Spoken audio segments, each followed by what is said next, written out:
Gareth Edwards. People, I don't care what anyone says about Gareth Edwards. I don't care. I don't give a shit. This man was a fan, and you can see it. You can see that Gareth Edwards was a fan of kaiju movies and giant robot films. I know you're agreeing with me, Toen. Also, Toen, give me a time when after I'm done talking here and we're watching. Time how long it takes you to hear me.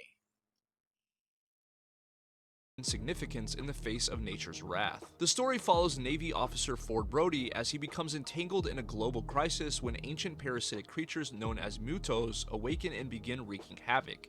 Their emergence triggers the return of Godzilla. The film's cast includes Bryan Cranston, best known for playing Walter White in Breaking Bad, and his emotional performance as Joe Brody set a tragic tone early on. Also featured was the legendary Ken Watanabe. Unlike earlier American adaptations, Godzilla from 2014 emphasized a sense of awe and realism, using restrained camera angles and sound design to convey the creature's immense scale. Godzilla himself was redesigned to be more faithful to his Toho roots, massive, reptilian, and regal, earning praise from longtime fans. Though some fans criticized the limited screen time of the monsters, the film was a critical and financial success, grossing over $529 million worldwide. Oh yeah, Its success revived mainstream interest in the franchise, leading to an expansive shared universe, firmly re-establishing Godzilla as a global cinematic icon.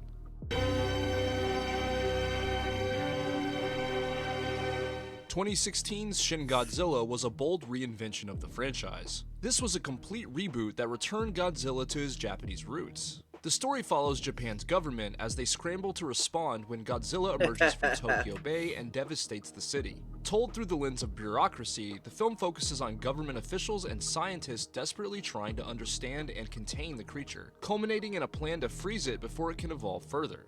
This version of Godzilla was grotesque, constantly evolving, and equipped with devastating atomic powers like a beam that cuts through Tokyo with surgical precision.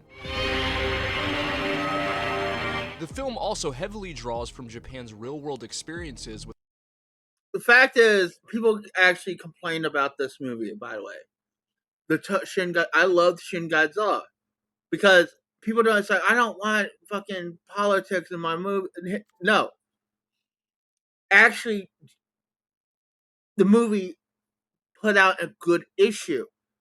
When a crisis happens in Japan at any time, there's always a lot of at any country. There's a lot of red tape on dealing with that issue. It's always a lot of red tape. I love how they explained it. They actually tackled this in the movie. The 2011 Fukushima disaster and Tohoku earthquake, making its political undertones all the more powerful. Shin Godzilla was a massive success, winning awards like Best Picture and Best... Yes, exactly, Toten. It's one of those rare instances where it's like, oh, okay, so it's like politics are supposed to be put into the movie because that's what it's a. Basically, you're dealing with something that you don't understand, and how is the government going to respond to it? And the truth is, they did pretty well with that. Actually, they actually showed off. Yeah, there's a lot of red tape. How are we going to deal with it? Okay, but they also found out that they knew for a long time that this was going to happen. Director, and reigniting Toho's Godzilla legacy with a serious modern edge. Its mix of realism, social commentary, and horror-focused cinematography made it one of the most critically acclaimed Godzilla films ever. Gojira, Kaiju Wakusei. 2017's Godzilla Planet of the Monsters was oh yeah, I watched all three of these. This was a pretty good one. The first fully animated Godzilla film in the franchise's long history. I'll be honest, these were okay. The first two were okay, but when I watched the third version, the third part of it, I didn't care for it actually. And the start of the Godzilla anime trilogy, produced by Toho Animation and Polygon Pictures. The film took Godzilla into uncharted territory. This was a sci-fi epic set thousands of years in the future, with a post-apocalyptic story. This show begins after humanity is forced to flee Earth when Godzilla and other kaiju make it uninhabitable. After 20 Right. For me. It was a little too bleak too, but I watched it because I'm a Godzilla fan. You gotta watch Godzilla, right? 20,000 years pass, a small group of survivors return, only to discover that Godzilla You gotta watch. For me, I always believe that if you're gonna criticize something, uh, what kind of? I know I criticized Ghostbusters 2016 for that shit, because I never watched it. I had my reasons, but it's because politics. Anyways, Godzilla. This one I had to watch it to figure out if it was good or not. Any film that I think, okay, let's see how good it is compared to what the critics say. And a lot of times, or what the critics say. A lot of times, I don't even listen to the critics. I listen to the fans. But Rotten Tomato has gotten rid of that shit, and that pisses me off because true fans will point out, this is shit, this is shit, this is shit. is still Right. alive, and he's evolved into a colossal, seemingly indestructible force that dominates the planet. The film follows Captain Haruo Sakaki, a young soldier consumed by vengeance, as he leads a desperate... Right, but then you also have things like always listen to fans, yes. But the problem is then you have things like Rotten Tomato, who are retarded as fuck, I'm going to be honest, who don't listen to the fans. They really don't. It's like, in fact, they're like, oh, this is a bad comment because it doesn't give the movie, or the movie, props much, so we're going to remove it. Yeah, that's what's been going on with Rotten Tomatoes. Is that what they did? I will have to say though, but I will always watch a movie if as a way of dealing. I'll watch a movie if I'm like, okay, this is going to interest me. I want to see how it is. If I remember right, in 2014, which was also Pacific Rim.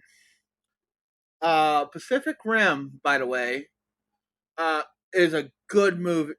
I will say it's a good movie. The second one, fuck off. Fuck that shit away. Get away.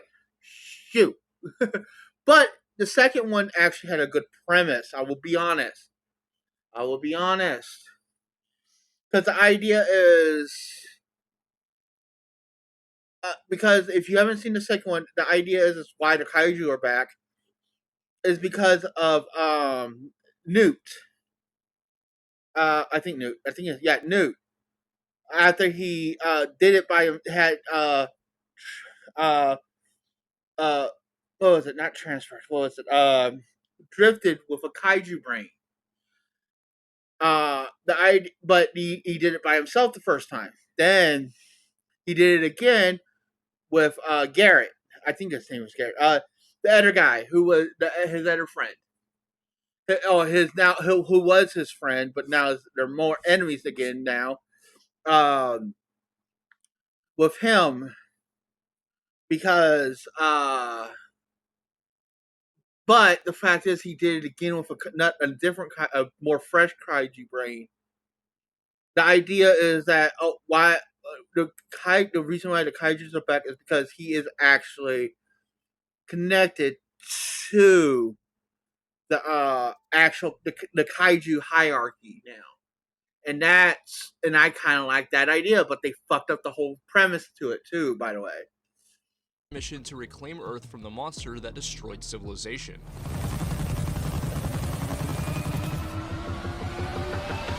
This version of Godzilla, known as Godzilla Earth, is the largest version of the creature ever depicted, at 300 meters tall. Unlike traditional portrayals, he's a godlike creature with metallic skin and the ability to manipulate electromagnetic energy. The film's tone is dark and philosophical, focusing less on kaiju brawls and more on humanity's relationship with technology and nature. Planet of the Monsters had mixed reviews. It was praised for its visuals and ambition, but criticized for pacing and limited action. It was a bold experiment that expanded Godzilla's mythology into new territory. Its relative success led directly to 2 sequels. Oh yeah. In 2018, Godzilla City on the Edge of Battle continued the anime trilogy, further deepening its dark sci-fi themes and expanding the mythology of a far future Earth ruled by Godzilla. Picking up immediately after the first film, Captain Haruo Sakaki and the surviving humans discover that not all is lost on Earth. They encounter descendants of humanity who worship a mysterious egg believed to be connected to Mothra. As Haruo regroups, the humans and their alien allies uncover the remnants of Mechagodzilla City, a self-replicating fortress created from the long-destroyed Mechagodzilla. Determined to defeat Godzilla Earth, the aliens consider fusing humans with the living metal to pilot powerful mecha weapons. But when Haruo realizes that this would cost them their humanity, he faces a moral dilemma. He can either destroy Godzilla or save what's left of mankind's soul. The film's tone is somber and philosophical, asking whether mankind's obsession with domination through technology makes them any different from the monsters they fear. Godzilla Earth remains a distant but unstoppable force, a godlike entity whose presence drives the story's tension rather than the traditional kaiju combat found in other projects.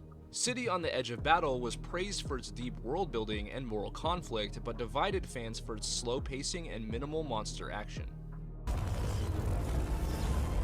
Yeah. Oh yeah. 2018's Godzilla the Planet Eater serves as the dramatic conclusion to Toho's Godzilla anime trilogy, bringing its saga to an apocalyptic end. After the destruction of Mechagodzilla City, humanity's alliance begins to fracture. An alien priest that guided Haruo since the beginning reveals his true motive: to summon his god, Ghidorah, a colossal extra-dimensional being worshipped as a destroyer of worlds. Godzilla Earth is drawn into battle with Ghidorah in a fight that transcends time and space. Meanwhile, Haruo realizes that Ghidorah represents the belief that humanity's extinction is inevitable. Eventually, he begins to understand that humanity's worth lies in its will to endure, even against impossible odds. Visually, the Planet Eater embraces a surreal, dreamlike tone, with haunting music and kaiju sequences that have an otherworldly look to them. This godlike version of Ghidorah is one of the franchise's most abstract and terrifying interpretations, symbolizing humanity's submission to forces beyond comprehension. This film had bold themes but a relative lack of action, causing fans to be divided. But it completed the trilogy as a thought-provoking sorry everyone. In the end, Haruo's sacrifice ensured that life would continue, closing out one of the most ambitious and philosophical interpretations of Godzilla ever made. Released in 2019, Godzilla King of the Monsters was a direct sequel to Godzilla 2014, and a celebration of Toho's kaiju legacy. This film embraced a more traditional monster movie tone than its predecessor. It was huge, emotional, and packed with kaiju battles, as Godzilla claimed his throne as the true king of the monsters. Set 5 years after the events of Godzilla 2014, the story follows Dr. Emma Russell, a scientist who develops the Orca, a device capable of communicating with Titans. When she and her daughter Madison are abducted by eco-terrorists, they awaken King Ghidorah, who begins Abducted by eco-terrorists, when you find out later she joined them, basically. reshaping the Earth's ecosystem. To restore balance, the protagonists turn to Godzilla, the only force capable of stopping Ghidorah.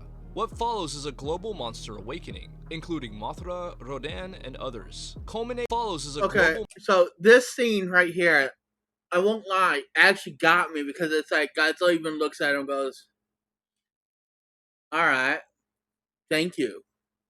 At these, I'm like, God damn. Monster awakening, including Mothra, Rodan, and others, culminating in an epic battle where Godzilla, charged by a nuclear blast, defeats Ghidorah to reclaim his title as king. Okay, hear me out on this one.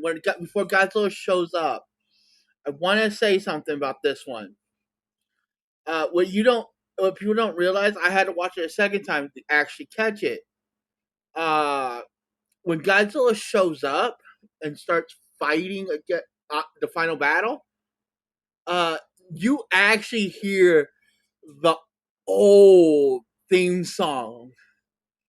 They actually put not the old theme song. It's a new ramped up version, but it's like you hear dun dun dun dun dun dun dun dun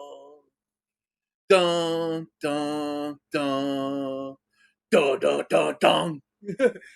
and I'm going. When I'm like listening. First time when I'm watching, I didn't hear it because I'm so involved in the fucking movie. Basically, you know how it is, right? And then it's like the second time I watch it,